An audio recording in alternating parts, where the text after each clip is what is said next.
बहुत समय पहले राजस्थान के जंगल में टूनी चिड़िया अपनी बहू टुनटुनी चिड़िया के साथ रहती थी। शादी के कुछ साल बाद ही टुनटुनी चिड़िया के पति की मौत हो गई थी। पति की मौत के बाद टुनटुनी चिड़िया ने कुछ गाय को पाल लिया और उसका दूध बेचकर घर का खर्च चलाने लगी। एक दिन टूनी चिड़िया की बहू टुनटुनी चिड़िया उससे कहती है, माँ जी, मुझे बहुत ही स्वादिष्ट दही जमाना आता है। मैं सोच रही हूँ दूध के व्यापार के साथ साथ क्यों न हम लोग दही जमा कर बेचे, हमारी आमदनी दुगनी हो जाएगी। फिर हम पिंकी को अच्छी शिक्षा दे पाएंगे। बहू, तुम्हारा विचार तो बहुत अच्छा है। ऐसा करती हूँ, मैं 2-4 गाय और खरीद लेती हूँ। अब दोनों सास बहू दूध के साथ साथ दही जमा कर बेचने लगी। अरे वाह टुनटुनी बहन, ये तो तुमने बहुत अच्छा किया। हमें दही लेने के लिए शहर के जंगल जाना पड़ता था। यहाँ जो कालू दही बेचता था ना, उसकी क्वालिटी तो बिल्कुल घटिया होती है। ऐसा करो, तुम मुझे 20 थैली दही की पैक करके दे दो। मेरी बहू को मायके जाना है। अभी देती हूँ हरी काकी। इस तरह जंगल के पक्षी टुनटुनी चिड़िया से दही खरीदने लगे। एक दिन जमींदार कड़कनाथ से टुनटुनी चिड़िया की दुकान पर आता है। टूनी, मैंने सुना है तुम्हारी बनाई हुई दही बेहद स्वादिष्ट होती है।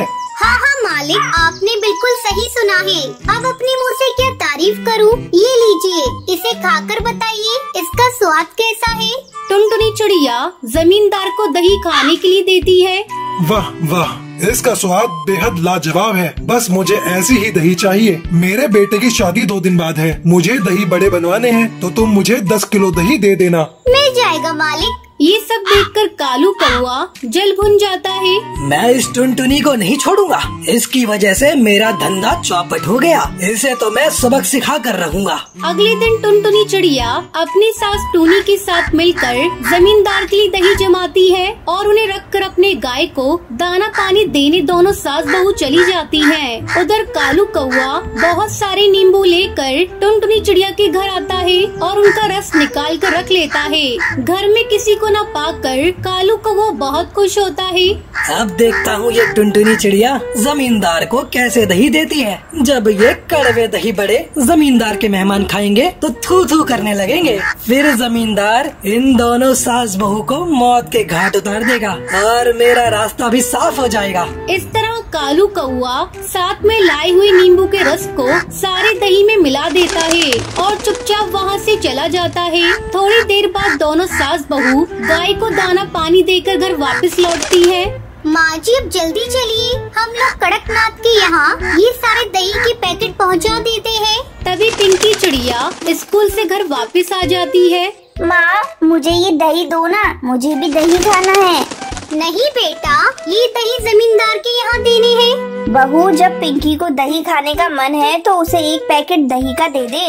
टुनटुनी चिड़िया पिंकी को 1 पैकेट दही दे देती है। जैसे ही पिंकी दही खाती है, माँ, ये दही तो बहुत कड़वा है। फिर टुनटुनी चिड़िया दही को टेस्ट करती है। हाँ माँ जी, ये दही तो सचमुच में कड़वा है। अब हम लोग क्या करेंगे। टुनटुनी चिड़िया भगवान का नाम लेकर दही के पैकेट को आंगन की मिट्टी में दबा देती है। हे भगवान, अब हमारी इज्जत आपके हाथों में है। किसी तरह जमींदार कड़कनाथ के कहर से हम लोगों को बचा लेना। अगले दिन टुनटुनी चिड़िया अपने आंगन में जाती है और बहुत सारे दही के पैकेट पेड़ पर लटके हुए देखकर हैरान हो जाती है। भगवान, आपने मेरी लाज रख ली। माँ जी, जल्दी आइए। ये देखिए, आंगन में चारों तरफ दही के पैकेट उगे हुए हैं।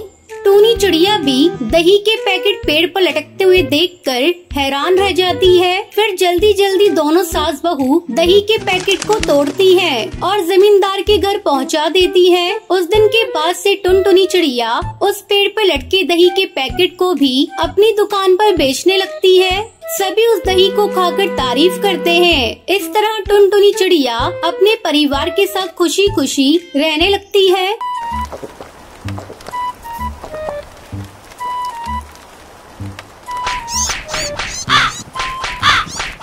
चंपकवन जंगल में टुनटुनी चिड़िया अपने पति बंटी कबूतर के साथ रहती थी। बंटी कबूतर बहुत ही आलसी था। वो कोई काम धंधा नहीं करता था। घर का खर्च चलाने के लिए टुनटुनी चिड़िया अपने पड़ोसियों के यहाँ काम करके थोड़े बहुत पैसे कमा लेती थी। एक दिन टुनटुनी चिड़िया 2 अंडे देती है। हे भगवान, कुछ ही दिनों में अंडों से बच्चे बच्चे बाहर आ जाएंगे, घर का खर्च बढ़ जाएगा। मैं अकेली कैसे 2 बच्चों को पालूंगी? मेरा पति आलसी और निकम्मा है, इससे तो कोई उम्मीद करना ही बेकार है। इस तरह कुछ दिन गुजर जाते हैं। एक दिन टुनटुनी चिड़िया अपने पति पर गुस्से से चिल्लाने लगती है। अरे तुम कैसे पति हो? तुम्हें शर्म नहीं आती? अपनी पत्नी की कमाई खाते हुए कुछ ही दिनों में अंडे से बच्चे बाहर आ जाएंगे। मेरा नहीं तो कम से कम अपने बच्चों का सोचो। क्या तुम नहीं चाहते हमारे बच्चे भी दूसरे पक्षियों के बच्चे की तरह आराम से जिंदगी गुजारे? तुम्हें तो चुल्लू भर पानी में डूबकर मर जाना चाहिए। कमबख्त, तू मुझे चैन से सोने भी नहीं देती। जब देखो तब चिक चिक करती रहती है। जा, मैं नहीं कर रहा तेरे बच्चों की देखभाल। मैंने नहीं कहा था तुझे बच्चे पैदा करने को। तूने पैदा किए हैं, अब तू ही इन्हें पाल। अब मैं तेरे साथ एक पल भी नहीं रहूंगा। मैं ये घर छोड़कर जा रहा हूँ। बंटी कबूतर हमेशा के लिए घर छोड़कर चला जाता है और टुनटुनी चिड़िया उसे देखती रह जाती है। अच्छा हुआ खुद ही घर छोड़कर चला गया। घर में रहकर भी इससे कोई मदद नहीं होने वाली थी। थोड़े दिन बाद ही अंडे से बच्चे भी बाहर आ जाते हैं। टुनटुनी चिड़िया अपने बेटे का नाम गोलू चिड़ा और बेटी का नाम लूसी कबूतरी रखती है। मैं अपने बच्चों को वो सभी खुशियाँ दूंगी जिसके मेरे बच्चे हकदार हैं। क्या हुआ अगर इनका बाप नहीं है? मैं माँ और बाप दोनों का प्यार दूंगी। इस तरह 2 महीने गुजर जाते हैं। बच्चे थोड़े बड़े हो जाते हैं। बारिश का मौसम भी शुरू हो जाता है। कई दिनों तक लगातार बारिश होती रहती है। क्या करूं? ये बारिश तो कहर बनकर बरस रही है, रुकने का नाम ही नहीं ले रही है। बारिश के कारण काम पर भी नहीं गई और घर का भी सारा राशन खत्म हो गया है। मैं तो भूखी रह लूंगी, लेकिन बच्चों को भूखा कैसे रखूं? तभी उसके पास लूसी कबूतरी आती है। क्या कर रही हो माँ? मुझे भूख लगी है, जल्दी से मुझे भोजन दो। तो रुक लूसी कबूतरी, थोड़ी देर बाद मैं पड़ोस वाली सुंदरी कौवी के यहाँ से भोजन मांग कर लाती हूँ। तब तक तू थोड़ा पानी पी ले। नहीं माँ, मुझे पानी नहीं पीना। 2 दिनों से तुम हम लोगों को केवल पानी ही पीने के लिए दे रही हो। मैं मजबूर हूँ बेटा, इतनी बारिश में मैं बाहर जाऊँ भी तो कैसे? तभी गोलू चिड़ा जोर से रोने लगता है। किसी तरह टुनटुनी चिड़िया उस बारिश में अपने घोंसले से बाहर निकलती है। तू अपने भाई की देखभाल करना, मैं अभी भोजन का इंतजाम करके आती हूँ। टुनटुनी चिड़िया पास वाली सुंदरी कौवी के घर जाती है। सुंदरी कौवी, अरे सुंदरी कौवी, जल्दी बाहर आओ, मेरी मदद करो, मुझे थोड़ा अनाज दे दो, मेरे बच्चे भूख से तड़प रहे हैं। इतनी बारिश में मैं तुम्हारी कोई मदद नहीं कर सकती टुनटुनी चिड़िया, तुम यहाँ से चली जाओ। फिर टुनटुनी चिड़िया अपनी सहेली टूनी चिड़िया के घर जाती है। उसकी सहेली बहुत ही अमीर घर की थी। टूनी बहन, मेरे बच्चे 2 दिनों से भूखे हैं, दिन भर पानी पीकर रहते हैं, तुम मेरी मदद करो, मुझे कुछ अनाज दे दो जिससे मैं अपने बच्चों का पेट भर सकूं। ये लो टुनटुनी चिड़िया, 1 बोरी अनाज, इससे तुम्हारा कुछ दिनों तक काम चल जाएगा। अब जल्दी अपने घर जाओ और जाकर अपने बच्चों को भोजन कराओ। तुम्हारा बहुत बहुत धन्यवाद टूई बहन, तुमने सच्ची सहेली होने का फर्ज अदा किया है। टुनटुनी चिड़िया जल्दी जल्दी अनाज लेकर अपने घर आती है और दोनों बच्चों को खाने के लिए अनाज देती है। दोनों बच्चे भरपेट भोजन करके सो जाते हैं। कुछ दिनों बाद बारिश रुक जाती है और टुनटुनी चिड़िया फिर से अपने काम पर जाने लगती है। फिर टुनटुनी चिड़िया खुशी खुशी अपने बच्चों के साथ रहने लगती। शिकंजी ले लो शिकंजी, नींबू सोडा से बनी शिकंजी, शिकंजी ले लो शिकंजी, नींबू सोडा से बनी शिकंजी। सुंदरवन के जंगल में बंटी कबूतर अपनी पत्नी टुनटुनी चिड़िया के साथ रहता था। उसकी एक बेटी थी जिसका नाम लूसी कबूतरी था। बंटी कबूतर एक किसान था। एक बार गांव के जंगल में बहुत बड़ा सूखा पड़ गया था, जिससे बंटी कबूतर के खेत में कोई भी अनाज की फसल नहीं आई थी। दोनों पति पत्नी मजदूरी करके अपना पेट पाल रहे थे। सूखा पड़ जाने के कारण जंगल में अब उन्हें कोई भी काम नहीं मिल रहा था। एक दिन थका हारा बंटी कबूतर घर लौटता है। तब टुनटुनी चिड़िया उससे पूछती है, क्यों जी, आज भी आपको कोई काम नहीं मिला? नहीं टुनटुनी चिड़िया, बहुत कोशिश की लेकिन कोई काम नहीं मिला। समझ नहीं आ रहा है ऐसे कितने दिन तक चलेगा। ठीक है जी, आप आराम करो, मैं आपके लिए नींबू की शिकंजी बना कर लाती हूँ। टुनटुनी चिड़िया शिकंजी बनाकर बंटी कबूतर को देती है। ये लो जी, नींबू की शिकंजी। अब घर में थोड़े से ही नींबू बचे हैं, अगर कोई काम नहीं मिला तो भूखे मरने की नौबत आ जाएगी। बंटी कबूतर नींबू की शिकंजी पीने लगता है। सुनते हो जी, मैं क्या कहती हूँ, क्यों ना हम लोग शहर के जंगल चले, वहीं कोई काम धंधा करेंगे। अब गांव के जंगल में कुछ भी नहीं रखा। तुम्हें याद है ना, मेरी सुंदरी मौसी नदी के पार शहर वाले जंगल में रहती है। चलो हम लोग उन्हीं के पास चलते हैं। शहर के जंगल चलकर कोई काम धंधा ढूंढ लेंगे। अब तो अपनी बेटी लूसी कबूतरी भी बड़ी हो रही है, उसके लिए भी तो कुछ सोचना है। ऐसा सोचकर दोनों पति पत्नी अगले दिन शहर के जंगल जाते हैं। अचानक उनकी मौसी टुनटुनी चिड़िया को देखकर कहती है, अरे टुनटुनी बिटिया, यहाँ अचानक आना कैसे हुआ? गांव के जंगल में सब ठीक है ना? क्या बताऊं मौसी, गांव के जंगल में इस बार ऐसा सूखा पड़ा है कि सारा खेत ही सूख गया है। कोई भी अनाज नहीं उग रहा है। वहाँ हम लोग भूखे मर रहे थे, इसलिए यहाँ आए हैं। आपका भरोसा था, अब आप ही हमें कोई काम धंधा दिला दीजिए, आपकी बड़ी मेहरबानी होगी।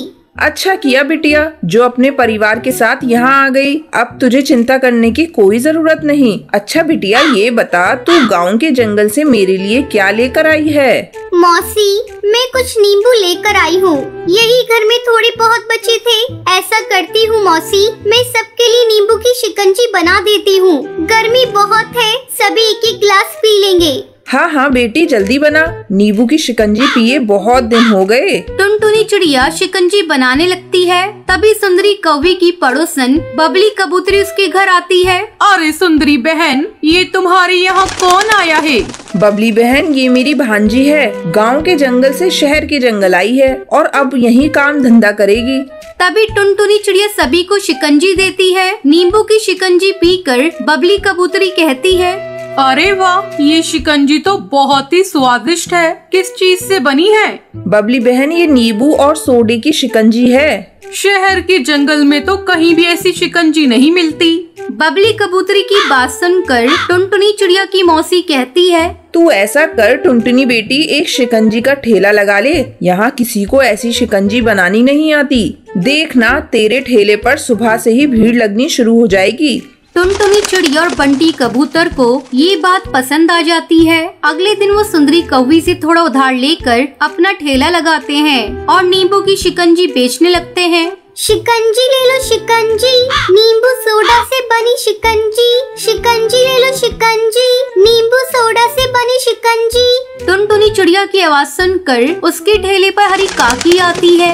अरे बहन जी, मुझे एक गिलास शिकंजी तो देना, देखूं इसका स्वाद कैसा है। टुनटुनी चिड़िया उसे शिकंजी देती है। नींबू की शिकंजी पीने के बाद हरी काकी उस शिकंजी की बहुत तारीफ करती है। धीरे धीरे टुनटुनी चिड़िया के ठेले पर पक्षियों की भीड़ बढ़ने लगती है और जल्दी उसकी सारी शिकंजी बिक जाती है। कुछ ही दिनों में टुनटुनी चिड़िया की अच्छी कमाई होने लगती है। फिर वो अपनी बेटी लूसी कबूतरी का दाखिला एक अच्छे स्कूल में करवा देती है। इस तरह समय गुजरने लगता है। टुनटुनी चिड़िया और कश्मीर के जंगल में कालू कौवा अपनी पत्नी टुनटुनी और दो बेटियों के साथ रहता था।